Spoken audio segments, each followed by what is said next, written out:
জি 24 ঘন্টায় Jack অলিওয়াল studio থেকে আমি সব্যসাচী শুরু করছি 5টার পাঞ্চ।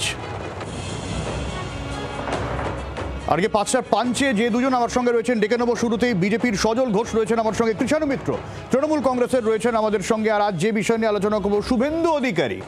শুভেন্দু অধিকারীর যে রক্ষা কবচ এতদিন ছিল সেই রক্ষা কবচ আর থাকলো না। অন্তত 4টি মামলায় সিট গঠন করার নির্দেশ দেওয়া হয়েছে, যাতে পুলিশ থাকবে, সিবিআই থাকবে।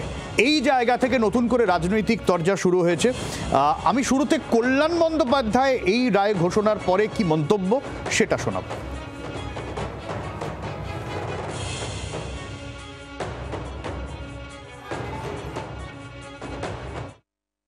শুভেন্দু অধিকারী যদি 1000টা ক্রিমিনাল কেস ক্রাইম করে তো 1000টা ক্রিমিনাল কেস হবে। যে মুড়িমুড়কির মতো ক্রাইম করে তার ক্ষেত্রে মুড়িমুড়কির মতো এফআইআর হবে। সে তো আর কোনো প্রিভিলেজ পার্সন নয়। অর্থাৎ শুভেন্দু অধিকারীর বিরুদ্ধে প্রসিড করতে পারবে ইন অ্যাকর্ডেন্স উইথ।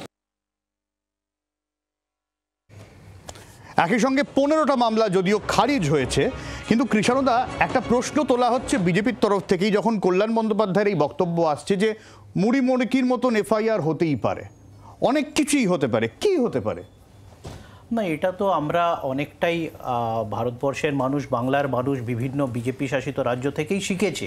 বিগত 11 বছরে বিরোধীদের কখনো ত্রিপুরা, কখনো আসাম, কখনো হরিয়ানা, কখনো উত্তরপ্রদেশ, কখনো মহারাষ্ট্র, কখনো অন্য রাজস্থান, এইসব রাজ্যতে বিরোধীদের উপর কিভাবে কেসকাবারি করা হয়েছে, তাদের এমনকি কোথাও বিধানসভায়, কোথাও লোকসভায় তাদের সদস্যতা কিভাবে খারিজ করা হয়, কিভাবে পুরো সেটিং, পুরো এই ইনফ্রাস্ট্রাকচারটা পরিচালিত করা হয়, এগুলো তো আমরা বিজেপি দেখেই শিখছি।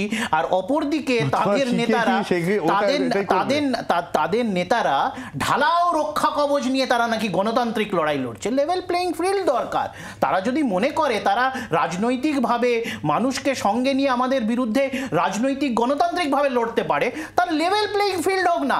কখনো অযাচিতভাবে নির্বাচন কমিশন নিয়োগে প্রভাব খাটিয়ে সেখানে বিরোধীদের কণ্ঠরোধ করে নিজেদের পছন্দের মানুষকে নির্বাচন কমিশনার বানিয়ে দেওয়া, কখনো কোনো বিশেষ লোককে সিবিআই প্রধান বানিয়ে দেওয়া, কেন্দ্রীয় এই তদন্তকারী সংস্থাগুলোকে দলীয় একটা এক্সটেনশনে পরিণত করা।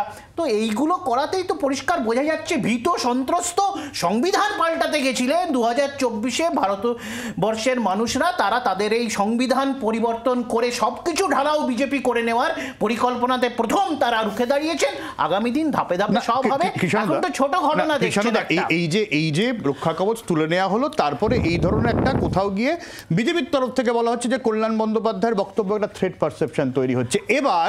এবার যদি 15টা মামলা খারিজ হয়ে গিয়ে থাকে, তাহলে তো বিজেপি এবারে পাল্টা প্রশ্ন তুলতে পারে যে তাহলে 15টা মামলা যেরকম করা হয়েছিল আবার নতুন করে এই ধরনের অজস্র মামলা করা হয়। আরে রক্ষা কবচের জন্য তো কত মামলা আটকে আছে, কত মানুষ তাদের অভিযোগ জানাতে পারেনি, কত তথ্য প্রমাণ আজকে ফাইলে ধুলো খাচ্ছে। এইগুলো তো এখন ধীরে ধীরে বেরোবে। আর যারা নিজেদের ইচ্ছা মতো ওকে কবে অ্যারেস্ট করা হবে, কালকে পরশু দিন কাকে হবে, পরের মাসে কাকে হবে, যারা খতিয়ান ফর্দ দিচ্ছিলেন, এতদিন ধরে দেখছিলাম কোর্টে কার বিচার হবে, কে জেলে যাবে, কবে যাবে, কতটা শাস্তি হবে, কে ফাঁসিতে চড়বে, কি হবে, কাকে দেশ থেকে বিতাড়িত করবেন, এই প্রতিনিয়ত যারা ফর্দ দেন, তারা যখন বলছেন ভয়েও তারা কারুর কথাতে ভয় পাচ্ছেন, ভারতবর্ষ এবং বাংলার মানুষ মুচকে মুচকে হাসছে। ভয় পাওয়া এখন অনেক বাকি আছে। আচ্ছা, উত্তর নেই সজল, ভয় পাওয়া অনেক বাকি আছে। আমি একটা কথা বলি, পাগলে কি না পাগলে, তাই বলে সব প্রশ্নের উত্তর দিতে হবে? এমন করছে যেন কর্ণের কবচ খুলে নিয়েছে। হ্যাঁ, এবার যে ঘুচি মারবে কর্ণ মরে যাবে। এসব পাগলের মতন কথা।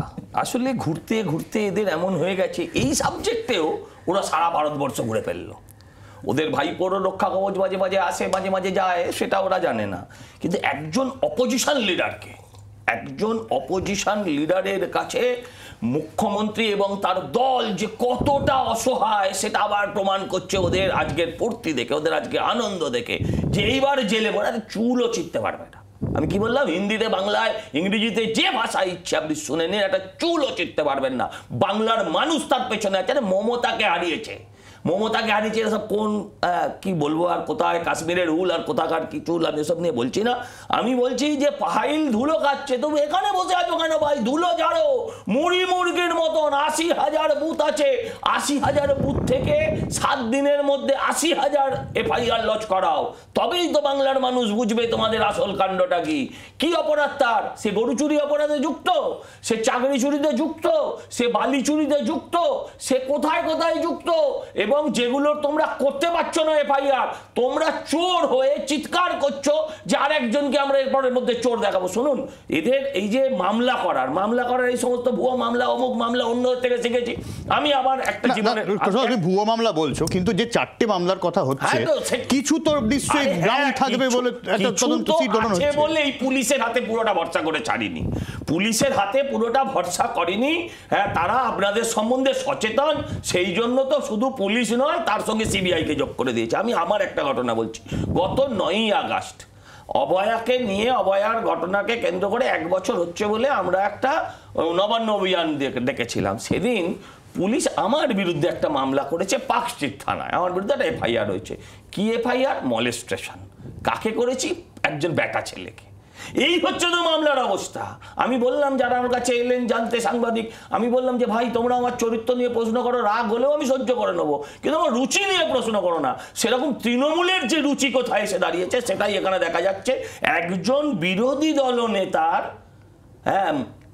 এই খারিজ হয়েছে, যে তার রক্ষা কবচ খারিজ হয়েছে। কি না চেনের পার্টি অফিসে যে আমরা এবার একে ফাঁসাবো বাগে পেয়ে। এত সহজ নয় সোনা, এত সহজ না। তোমরা মমতাকে জেতাতে পারোনি যেখান থেকে।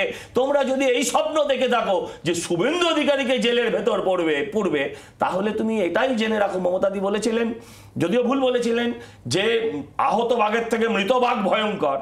সেরকম এই শুভেন্দু অধিকারীর থেকে শুভেন্দু অধিকারীকে আজরাতে কামড়াতে গেলে সে শুভেন্দু অধিকারী আরো ভয়ঙ্কর হয়ে ফিরে আসবে, সেটা আর হজম করতে পারবে। আচ্ছা, কৃষ্ণদার কাছে আসার আগে শুভেন্দু অধিকারী বক্তব্য এসছে, শুনিনি। হাইকোর্টের রায়ে হ্যাপি। মমতা ব্যানার্জি তার পুলিশকে দিয়ে গত 5 বছরে আমার বিরুদ্ধে যত মামলা করেছিল, হাইকোর্ট সেই মামলার মেজর পোরশনকে কোয়াশ করেছে। বাকি মামলা সিবিআই কে দিয়ে সিট বানিয়েছে। রাজ্য পুলিশ যে মমতার ক্রীড়নক, রাজনৈতিক টুল, এটা হাইকোর্টের আজকের রায় প্রমাণ হয়ে গেছে। আবার মিথ্যা মামলা করলে আবার হাইকোর্টে যেতে আমি পারবো, সেই লিবার্টিও হাইকোর্ট দিয়েছে। অতএব দেখবি আর জ্বলবি, লুচির মতো ফুলবি। নন্দীগ্রামে হারিয়েছি, ভবানীপুরেও হারাবো। মমতাকে প্রাক্তন করবো, ওর ভাইপোকে। কৃষ্ণদা, দেখুন, প্রথম কথা হচ্ছে সজলদার বিরুদ্ধে কে কি মামলা দিয়েছে আমার জানা নেই, আজকে জানলাম। না, ভালো তো, আমি জানলাম, কিন্তু বোধহয় ভুলে গেছে 2 দিন আগে কেরলের একটা 20-21 বছরের ছেলেকে আমরা বলতে শুনেছি যে সে একটা ছেলে, তোমার জন্য জ্ঞাতার্থে জানিয়ে রাখি সজলদার, যে সে একটা ছেলে অভিযোগ করছে আরএসএস এর পুরুষ কর্মীরা তাকে শারীরিক নিগ্রহ করেছে দীর্ঘদিন ধরে, তার বাল্যকাল থেকে। তো সুতরাং বিজেপি আরএসএস এর কি হয় এ তো সাধারণ মানুষ বলছে। এখন কে কার শ্লীলতাহানি করেছে আমি জানি না। আমি বলছি তো তুমি আরএসএস এর ছিলে, ছিলাম না, তুমি তোমার সঙ্গে নিগ্রহ হয়েছিল বলে বেরিয়ে এসেছিল না, আমি তোমাকে বলছি তো আজকে অভিযোগ করতে তদন্ত করো না। না, আমার তদন্ত করার কিছু নেই, আজকে আমরা তো জানি। আরে আজকে ব্রিজভূষণ শরণ সিং থেকে এটাতেও ভারত না, প্রজ্জ্বল না। আরে ভাই, প্রধানমন্ত্রী প্রচার করেছিলেন জানুন। এখন আমি যদি প্রধানমন্ত্রীর তুলনা করি, তাদের মনে হয় হিউয়েন সাং, তাদের মনে হয় ভারত ভ্রমণ। এইদিকে মুখটাকে আজকে আমার নেত্রী, আমার নেতা অভিষেক বন্দ্যোপাধ্যায়ের পাশে বিজেপিকে কোন মুখ তুলে ধরতে হচ্ছে? সেই তো অমিত শাহ, নরেন্দ্র মোদী। হোক না, উত্তরণ ঘটুক দেবুদার, আজকে সজল ঘোষের উত্তরণ ঘটুক, বিজেপি তাকে মুখ করুক, তবে তো আমরা বলবো আমাদের আর নরেন্দ্র মোদীর অপশাসনের উদাহরণ দিতে হচ্ছে না, আমরা তখন সরাসরি দেবু ঘোষের নাম নেব। কিন্তু আজকে তারা যদি প্রজেক্ট করে নরেন্দ্র মোদী, অমিত শাহকে, তারা যদি দিল্লি থেকে নিয়ে আসে সিবিআই, এনআইএ এবং ইনকাম ট্যাক্সকে, তারা যদি এই কেন্দ্রীয় তদন্তকারী সংস্থাদের নিয়ে আসে, তারা যদি নরেন্দ্র মোদী, অমিত শাহর মুখ ব্যবহার করে, তাহলে তো আমাদেরকে তাদের রাজ্যগুলো, তাদের রাজ্যতে কি দুর্দশা মানুষের হয়েছে, কত দুর্নীতি হয়েছে, আজকেই হুগলিতে রেলে চাকরি দেওয়ার নাম করে একটা বিশাল দুর্নীতি চক্র ফাঁস হয়েছে, যেখানে প্রধানমন্ত্রীর দপ্তরের চিঠিও তাদের হেফাজত থেকে পাওয়া গেছে। সুতরাং আমরা তো জানি যেখানে তৃণমূল নেই, ত্রিপুরাতে চাকরি চুরির অভিযোগ আসছে, উত্তরপ্রদেশ হরিয়ানাতে চাকরি চুরির অভিযোগ আসছে, এবং প্রধানমন্ত্রী নিজেই মহারাষ্ট্রতে 70,000 কোটি টাকার দুর্নীতির অভিযোগ করেছিলেন। যার বিরুদ্ধে করেছিলেন তাকে বিজেপি এখন উপমুখ্যমন্ত্রী করেছে। সুতরাং দুর্নীতি হোক, বালি চুরি হোক, কয়লা চুরি হোক, এমনকি জাস্টিস মানে ন্যায় বিচার চুরিও হোক, সব জিনিসে বিজেপি আজকে শুধু ভারতবর্ষ না বিশ্ব রেকর্ড করতে চলেছে। মানুষ দেখছে, সব জিনিস দেখছে, ভালো করে দেখছে, এবং মানুষ যখন প্রতিরোধ করে তুলছে, যখন সাধারণ মানুষ তাড়া করছে, তখন বলতে হচ্ছে তৃণমূল তৃণমূল। আরে নাগরাখাটায় যেখানে তৃণমূল নেই সেখানে বিজেপির কর্মীরা বিজেপিকে তাড়া করছে, ডাবগ্রামে বিজেপির ভোটাররা বিজেপির বিধায়ককে তাড়া করছে। এই চিত্র তো দেখছে। এমনকি পাশের রাজ্য বিহারে বিজেপির রাজ্য সভাপতি দিলীপ জয়সওয়ালকে আজকে সেখানে তাড়া করছে, আজকে সব জায়গাতে। আমি তো বললাম সব জায়গাতে। আরে বিহারে কি তৃণমূল আছে নাকি? দিলীপ জয়সওয়াল এবং নিত্যানন্দ রায় মোদি ক্যাবিনেটের ক্যাবিনেট মিনিস্টার, তাকে মুজাফফরপুরে সাধারণ মানুষ বিজেপির ভোটাররা তাড়া করলো। ভিডিও দেখে দেবো, ভিডিও দুদিন আগে আমরা পোস্ট করেছি। এখন এগুলো তো বাস্তব। বিজেপির ভোটার কারা? এক মিনিট, বিজেপির ভোটার কারা? যারা খগেন মুর্মুকে মারলো তারা কারা? খগেন মুর্মুকে মারলো বিজেপির ভোটার, বিজেপির সমর্থক। খোঁচা দিল বিজেপির ভোটার সিপিএম। আচ্ছা, আমি উত্তর দিচ্ছি। তার নাম হচ্ছে পিঙ্কি খাতুন, বিজেপির ভোটার। রামজান আলী, বিজেপির ভোটার। এদের কথা আরেকটু চালান। সেদিন বিকেলবেলা মোহাম্মদ সেলিমের কথা বলছে আরএসএস নন আরএসএস, আরএসএস এর লোকেরা নন আরএসএস লোকেদের মেরেছে। তো নন আরএসএস কে, এই আরএসএস কে? এই পিঙ্কি খাতুন, রামজান আলী। আমার মুশকিল হচ্ছে মোহাম্মদ সেলিম রাজ্য সম্পাদক হয়েও এই পিঙ্কি খাতুন, রামজান আলীদের আরএসএস হওয়া আটকাতে পারলো না। এই যে হচ্ছে অবস্থা। আমার বক্তব্য হচ্ছে এদের কোনো কি বললো, ও বলেছে যে সিপিএম হচ্ছে বিজেপির ভোটার। হ্যাঁ, হতে পারে। সিপিএম এর ভোট না পেলে 2011 তুমি কোত্থেকে এলে সোনা? তুমি তো আসতেই পারতে না। ভোট কারোর বাপের নয়, সেই জন্য 5 বছর অন্তর ভোট হয়। ভোট কারোর পৈতৃক নয়, সেই জন্য 5 বছর অন্তর ভোট হয়। ভোট কোনোদিন কংগ্রেস পেত, তারপর সেখান থেকে সিপিএম, সেখান থেকে সিপিএম থেকে সেখান থেকে তৃণমূল, আজকে সেখান থেকে বিজেপি। তো পাল্টাবে, এর জন্যই তো 5 বছর অন্তর ভোট। ভোট কারোর বাপের নয়। এই যে ধারণা করে রেখেছে যে ভোট আমার, কি ধরনের কথা, যেখানে ওকে তাড়া করছে ওখানে ওকে। আরে ভাই, গ্রামে গিয়ে দেখো। কদিন আগে আসানসোলে তোমাদের এক নেতা ভিডিও করে বলছে মুঝে মাফ কর দিজিয়ে, मैं जो पैसा खाया हूं मैं लौटा दूंगा। এবার বলে তোমাদের নেতা না, আমাদেরগুলো সব আমাদের নেতা, ওগুলো তোমাদের নেতা না। এই যে মুশকিল, যে আসানসোলে 300 কোটি 400 কোটি টাকা চুরি করেছে একটি ছেলে, চিটফান্ডের মধ্যে দিয়ে, আমি বলছি তাকে যারা তাড়া করছে তারা সব তৃণমূলেরই লোক। আরে না, এটা এইসব ভাবে বললে মানুষকে বোঝাতে পারবেন না। যে জায়গায় আজকে আপনারা নিজেকে নিয়ে গেছেন, আপনি গিয়ে দেখুন না যে আজকে যে কোনো জায়গায় এখানে গত 15 বছরে 14 বছরে যত বিরোধী মরেছে, আমরা যত আমাদের লোকেদের খুনের কথা বলি, তৃণমূল বেচারা বলতেই পারে না। ওদের এক শটে বক্তই 12 জন 14 জন নিজেরা নিজেদের মারছে। তৃণমূল নিজেদের এত খুন করেছে, নিজেদের এত মেরেছে, যা ওরা আমাদেরও এত মারতে পারিনি। এই যে জায়গাটায় দাঁড়িয়ে আছে, এদের মুখে এইসব কথা মানায় না। হ্যাঁ, ওই যে আরেকজনকে দেখাচ্ছেন কি আনন্দ, আকাশে বাতাসে লাপাচ্ছে, যে বড় ধাক্কা। আরে বড় ধাক্কা তো প্রতিদিন ধাক্কা খান, উনি রোজ এক এক ধরনের কথা বলেন। হ্যাঁ, এইসব কথার কোনো উত্তরও নেই, এইসব কথার কোনো যুক্তিও নেই। উনি যদি লেখেন, এইসব লোক যদি লেখে যে আজকে আমার জন্মদিন, লোকে তার তলায় জন্ম তুলে লোকে গালাগাল দিতে শুরু করে। এই যে মানুষ যে জায়গায় চলে গেছে এদের, হ্যাঁ, এরা বলছে যে জনগণ তাড়া করছে, জনগণ তাড়া করছে, সব কথা বলে কোনো লাভ হবে না। আর এই শকুনের অভিশাপে যেমন গরু মরে না, সেরকম শুভেন্দু অধিকারী রক্ষা কবচ না। আবার বাংলায়, হিন্দি, যে কোনো ভাষায় শুনতে পারেন যে আপনারা শুভেন্দু বাবুর এক গাছা চুলও ছিঁড়তে পারবেন না, কারণ তিনি এমন কোনো অপরাধ করেননি না যে তাকে আপনি আটকে রাখতে পারবেন। এটা কি কোর্টের আগে সজল ঘোষ শুনিয়ে দিচ্ছে অপরাধ করেছে কি করেনি? তার মুখে আমরা শুনেছি, আমি শুনেছি, তার ভিডিও আছে, প্রয়োজনে আমি দিয়ে দিতে পারি, জি 24 ঘন্টা চালিয়েও দিতে পারে। তিনি বলেছেন নারদাতে ঘুষ নেওয়া তার বিরুদ্ধে প্রমাণিত অপরাধ, তিনি নিজে বলেছেন প্রমাণিত দুর্নীতি ওনার মুখে আছে, ওনার মুখে আছে, ওনার মুখে আছে, সেই মামলা চলছে, সেই মামলা চলছে, কোথায় চলছে? যেখানেই চলছে। আরে সেই মামলাতে যদি অন্য চারজন জেলে যায়, উনি কেন জেলে যান? তুমি জানো তখন রক্ষা কবচ ছিল না, তখন রক্ষা কবচ ছিল না। আরে বাবা, তো উনি জেলে যাননি কেন? আর তো জেলে যাননি কেন? যদি অন্য কেউ জেলে যায়নি কেন? আরে ভাই জেলে যায়নি কেন? সৌগত রায় জেলে যায়নি কেন? কাকলি ঘোষ দস্তিদার জেলে যায়নি কেন? আরে আমি বলি একটা শুভেন্দু অধিকারীর নাম বললে নারদা আমার 8খানা তৃণমূল নেতার নাম মনে পড়ে। 26-এর পর তো জেলে যেতেই হবে। আচ্ছা, 26-এর পর তো সবাইকে জেলে যেতে হবে, যারা দুর্নীতি করেছে, মানুষ মেরেছে, ভয় দেখিয়েছে, কুণাল ঘোষের পোস্টের নিচে গালাগালি দিয়েছে, সবাইকে যেতে হবে। সবাইকে জেলে যেতে হবে। সবাইকে যেতে হবে। বাংলার অধিকাংশ লোক জেলেই থাকবে। তুমি মাপকাঠি ঠিক করেছো। না না, তো তাদেরকে জেলে যেতে হবে। আচ্ছা না, তোমার উত্তরটা নিন। 26-এর পর পরিবর্তন হলে আমরা ক্ষমতায় আসবো। 26-এর পর যদি পরিবর্তন না হয় তৃণমূল ক্ষমতায় থাকবে। তো যদি বলেই দিয়েছো, তো মানুষ ধরে ফেলেছে। তো 26-এ বাড়াবে না, 26-এ বাড়াবে না, আজকে বাড়িয়ে দাও না, আজকে বাড়ছো না 26-এ। এইসব গল্প দেখিও না। তুমি তো যদি বলে দিয়েছো, সরকার আজকে আছে, তুমি আজকে বাড়িয়ে দাও। আর তুমি তো যদি বলে দিয়েছো, তুমি আগেই তো তোমাদের 26-এর জন্য কি অপেক্ষা করছো? নামের আগে যদি তাহলে বলে দিয়েছো, 26-এর জন্য অপেক্ষা করছো কেন? আমার একটা সহজ প্রশ্ন, 26-এর জন্য তো তুমি জেলে যাবে।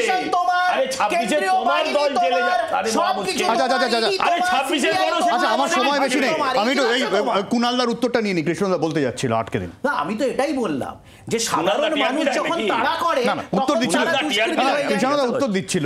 সাধারণ মানুষ যদি গ্রামগঞ্জের সাধারণ মধ্যবিত্ত নিম্নবিত্ত মানুষ তাড়া করে, তখন তারা দুষ্কৃতী হয়ে যায়, ক্রিমিনাল হয়ে যায়।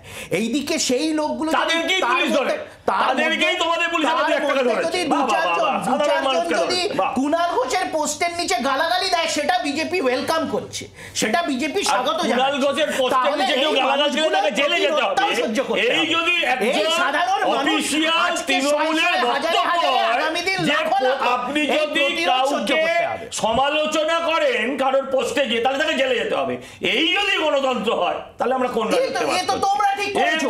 এই তো আপনি বললেন কুণাল ঘোষের পোস্টে, কুণাল ঘোষের পোস্টে যদি কেউ গালিগালাজ দেয় তাকে জেলে যেতে হবে। আর কুণাল ঘোষ গালিগালাজ দেয় মোদির গুজরাটের ঘটনা উল্লেখ করে ভিডিও করার জন্য বাঙালি ব্লগারকে উত্তরপ্রদেশ থেকে চিঠি পাঠিয়েছে, দিল্লি থেকে চিঠি পাঠিয়েছে যে জবাবদিহি করতে হবে, ভিডিওটা সরাতে হবে। তো এটা তো মানুষ দেখছে যে কারা পোস্ট সহ্য করতে পারে না। এমনকি মহারাষ্ট্রে বিজেপি সরকার আইন নিয়ে এসেছে, চিঠি পাঠিয়ে কেউ দাবি করতে পারে না, পুলিশ তো পাঠায় নিয়ে বোকা। চিঠি পাঠিয়েছে, আরে ভাই শোনো, আমার ভাই আমার চিঠি পাঠিয়েছে যে ভাই তুমি এটা তুলে দাও। কখনো তো বাড়িতে পুলিশ পাঠায়নি। একজন অধ্যাপক তিনি লিখলেন দুষ্টু লোক ভ্যানিশ, শোনো না, দুষ্টু লোক ভ্যানিশ, অধ্যাপককে কাঁধে করে পুলিশ নিয়ে চলে গেল। এই যে ব্যাপারটা, এটা তো হয়নি। আরে এই তো চিঠি পাঠিয়ে অনুরোধ করে যে তুলে দাও, তাতে কি অসুবিধা আছে? কেউ যদি কাউকে আজকে যদি ধরো তুমি, আমি শোনো না, আজকে তুমি শোনো না, আরে পাঠাবো এনআইএ পাঠাবো, তুমি চাপ নিও না। আরে মানুষ দেখছে, আমি বলছি ধরো তুমি একটা পোস্ট করলে, আমার মনে হলো যে এটা না করলে ভালো হতো, আমি তোমাকে বললাম যে কিষাণু এটা তুলে, তুমি তো নাও, এক মিনিট ধরো না, বললাম তুলে দাও, তাতে কি গেল? বিজেপির পুলিশ বলছে। আরে বিজেপির পুলিশ নয়, দিদির পুলিশ বলতে বলতে তোমরা এমন জায়গায় চলে গেছো, দিদির পুলিশ করতে করতে তোমরা এমন চলে গেছো না, বিজেপির পুলিশ নয়, রাজ্যের পুলিশ, রাষ্ট্রের পুলিশ, সাধারণ মানুষের পুলিশ। আমি এইটা বলতে চাই, এই পুলিশকে কারোর বানিয়ে দিও না, তোমরা বানিয়ে আজকে এই জায়গায় নিয়ে এসছো। আবার ব্রিজভূষণকে জিজ্ঞাসাবাদ অবধি করা হয় না কেন? যদি বিজেপির পুলিশ না হয়, তার বিরুদ্ধে তো উত্তরপ্রদেশে যাও, দিল্লিতে যাও, আমি বলছি গণদের ভেতরে থাকা উচিত, সেখানকার কোর্টে মামলা করো, সুপ্রিম কোর্টে যাও, তোমাদের কপিল সিবাল মনু সিং মিরা আছে, সেখানে করো, সেখানে না করে এখানে যাচ্ছ কেন? সেটিং করে নিয়েছো তো ব্রিজভূষণের সঙ্গে, ব্রিজভূষণের সঙ্গে, আচ্ছা ব্রিজভূষণের সঙ্গে সেটিং করে নিয়েছি, তাহলে তুমি কেন বলছো?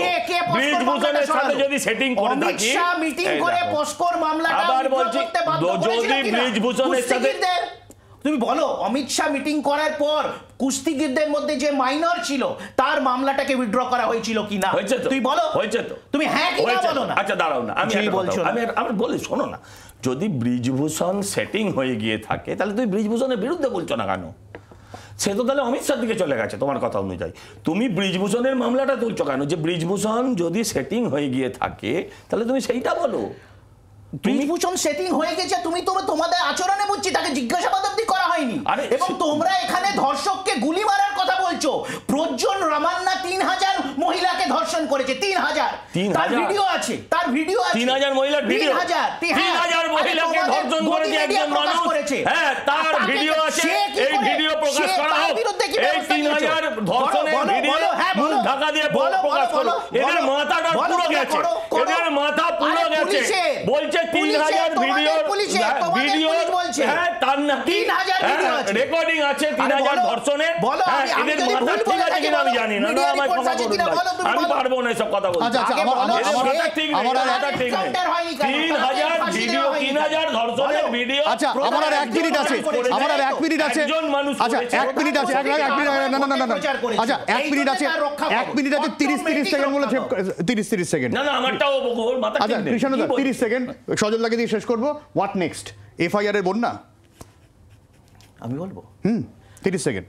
এখন তো ধাপে ধাপে দেখবে। আমি তো আর বিজেপির মতো আগের থেকে পুলিশকে নির্দেশও দিইনি, আমাদের আগের থেকে পুলিশের সাথে কোনো বোঝাপড়াও নেই যে আমি সিবিআই বলে দেবো অমুক তারিখে অ্যারেস্ট হবে, ইডিকে বলে দেবো অমুক তারিখে রেড হবে। এগুলো তো আমরা বলতে পারি না। আইনের মতো চলবে। এর সাথে তৃণমূল আমরা শুধু এক্সপেক্ট করতে পারি যে মানুষের উপর যে বঞ্চনা হয়েছে, মানুষের সাথে যে দুর্নীতি হয়েছে, সেইগুলোর মানুষ এখন জাস্টিস পাবে। শুভেন্দু অধিকারীকে কাঠগড়ায় দাও। শুভেন্দু অধিকারী সরকারে না থেকে মানুষের সাথে বঞ্চনা করেছে, 10 বছর মন্ত্রী ছিল। এই দেখো, তাহলে যদি সেই বঞ্চনার দায় শুভেন্দু অধিকারীকে জেলে যেতে হয়, তাহলে মুখ্যমন্ত্রীকেও তার পেছন পেছন যেতে হবে। আমার বক্তব্য হচ্ছে, ও বলল আমরা ধাপে ধাপে করব, আর ওরা তো ও বললো যে আমরা তো এসব করতে পারি না, কিন্তু ও সত্যি হয়তো পারে না। হ্যাঁ, কিন্তু ওর নেতা কল্যাণ তিনি বলেছেন মুরগির মতন মামলা হবে। আরে আজকে 15টা মামলা হ্যাঁ খারিজ হয়ে গেছে, আর ও বলছে মুরগির মতো মামলা হবে। করে দেখা। আচ্ছা, আমার সময় একদম শেষ, আমার সময় একদম শেষ। অনেক ধন্যবাদ কৃষ্ণদা, অনেক ধন্যবাদ সজলদা। ফিরে আসছি বিরতির পর, সঙ্গে থাকুন।